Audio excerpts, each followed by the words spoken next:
Hi everyone, I'm back. I'm back from a holiday and yeah, I thought I'd jump on and do a live and just come and share some stuff about going away on holiday in these times, but also as somebody who is in recovery, and as the theme of this group is about finding food and body freedom, I thought I'd share some ideas around that. Hello, anybody that is joining, good to see you. I hope everybody's well. I hope everybody's looking after themselves. I've had a bit of a week where I found out some really sad news about somebody who I'm on this lived experience group with and has had a similar journey to me. And he's, always been really upbeat and positive. And he took his life at the weekend, and it really, really touched me deeply, like touched all my grief and shocked me as well. And it just goes to show we never know what is going on in each other's inner world. And I share that with you because it just highlights how important it is. And I know it's really difficult, but how important it is when life is tough and when we have thoughts that we feel as though they're too much and too overwhelming to be able to share, or shame. I mean, shame is a big thing. And I'll be going into some of that in another live. But yeah, I wanted to come and connect with you, connect with your hearts, say hello, be brave, do the courageous thing of just getting on here and not listening to my head, which is always an excuse to get in the way of doing something which might benefit you, but ultimately it's about sharing with other people. So what helped when I was away?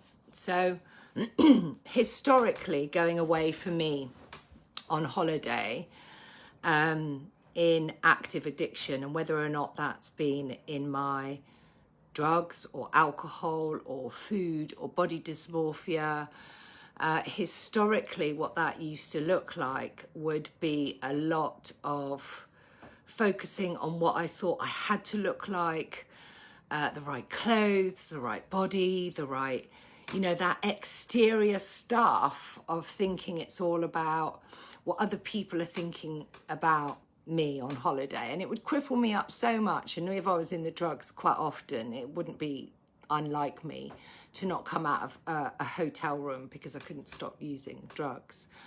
But as the focus on this group is mainly about food and body, and that's just like a tip of what it's about. Ultimately, it's about that disconnection that we have with ourselves. And so while I was away, I was in a really good place before going away. But the things that helped me to try and stay present and try and stay connected was journaling. And by that might look like just writing and being in touch with some of the processes that come up when I'm away.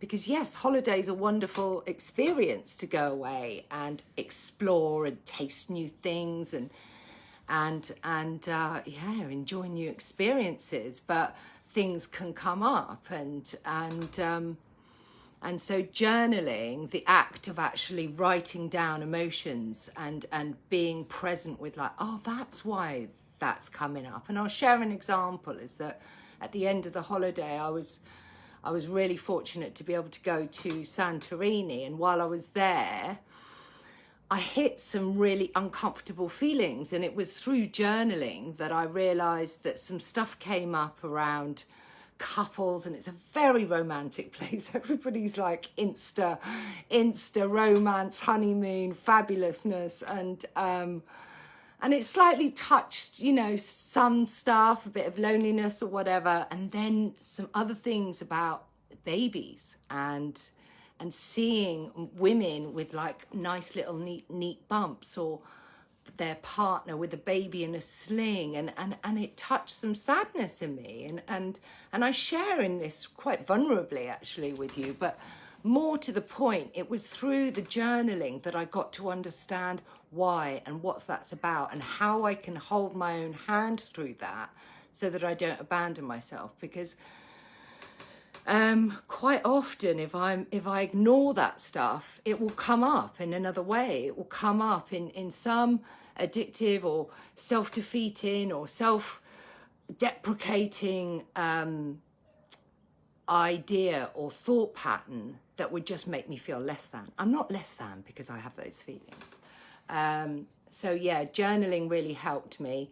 Mindfulness and meditation and trying to keep to that routine while I was away really helped me. And then being brave with, so having that morning routine would set my day up, absolutely. And then for me, allowing myself to do things which might have been out of my comfort zone.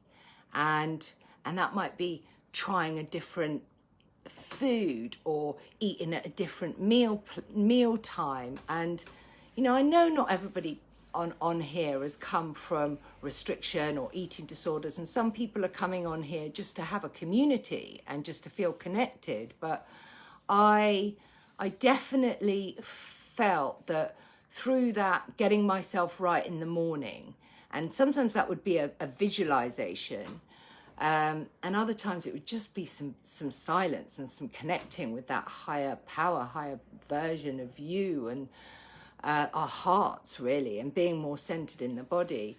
And that did allow me to just have that flexibility and freedom. And I would say that the majority of the time while I was away, I don't think I've ever felt so present. But I share that end part of the holiday with you because that's the truth. You know, I mean, my experience of having extra stuff, if you like, food and body stuff in recovery is that it's not a smooth ride trajectory. You know, you don't just do these tools and then suddenly you're in this Narnia state of freedom all the time. It is through the daily incremental stuff that we do that can help us have bigger spaces of freedom.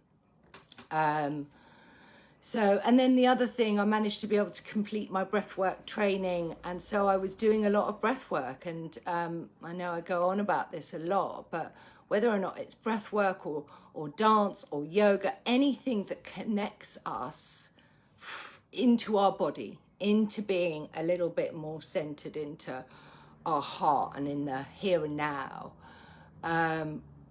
really helps. It helps anxiety, it helps depression, it just helps our mood levels. And I've soon discovered it helps us on a physiological level. I didn't realize how much of an influence that has on your hormones and your digestion and your parasympathetic nervous system. So it's all really magic. It's good to be back, and I'm glad that I've just jumped on. I'm about to go out. And if anybody has any questions or they have specific things that they want me to be able to cover, I hope to be covering some ideas more about visualization and, you know, using our creative part of our mind to be able to feel more in an embodied state. I will be doing some more breath work, maybe some Monday night breath work that anybody can come along to, and then I'm going to be going more into some sort of nutritional therapy stuff, not too much about the food, but just some information that I've learned and that I've realized that tweaking certain things can have a profound effect on not only my physical body and energy levels, but certainly my mental health. And for me, yeah, looking after my mental health is number one. Anyway, I wish you all well. I really do. I hope you have a wonderful weekend. And if anybody feels that they want to private message me about anything or any questions, put it in the group chat. All right, take care. Bye.